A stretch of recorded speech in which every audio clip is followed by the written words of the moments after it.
સુરેન્દ્રનગરના થાનગઢ તાલુકાના વીજળિયા ગામે ચોટીલા ડેપ્યુટી કલેક્ટર સહિતની ટીમે ગેરકાયદેસર સફેદ માટીનું ખનન કરતા ઈસમો સહિત કરોડો રૂપિયાનો મુદ્દામાલ ઝડપી લીધો હતો। મળતી માહિતી મુજબ સુરેન્દ્રનગર જિલ્લામાં ગેરકાયદેસર રીતે ખનન તેમજ ખનન વહન કરીને કરોડો રૂપિયાની ચોરીઓ કરીને સરકારની તિજોરીમાં નુકસાન થઈ રહ્યું છે। ત્યારે ચોટીલા ડેપ્યુટી કલેક્ટર સહિતની ટીમે થાનગઢ તાલુકાના વીજળિયા ગામે આકસ્મિક ચેકિંગ હાથ ધર્યું હતું।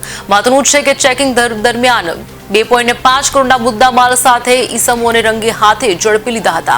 આકસ્મિક રેડ દરમિયાન 2 ડમ્પરો, હિટાચી મશીન સહિતનો મુદ્દામાલ ઝડપી લઈને ધોરણસરની કાર્યવાહી હાથ ધરી હતી।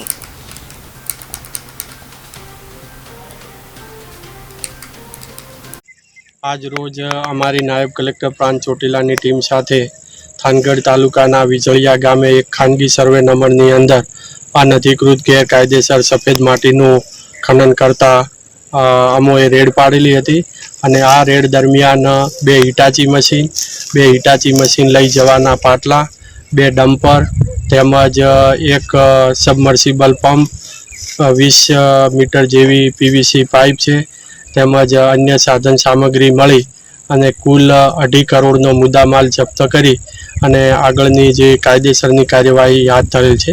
સાથે સાથે આ જે ખાનગી જમીનના માલિકના સર્વે નંબરની અંદર જે ખનન કરતા રાજુભાઈ વીરજીભાઈ ની સામે જે કલેક્ટરશ્રીની પૂર્વ મંજૂરી વિના જે આ ગેરકાયદેસર ખનન કરેલ છે તો એ પણ ધ્યાનમાં રાખી અને કાર્યવાહી હાથ ધરેલ છે।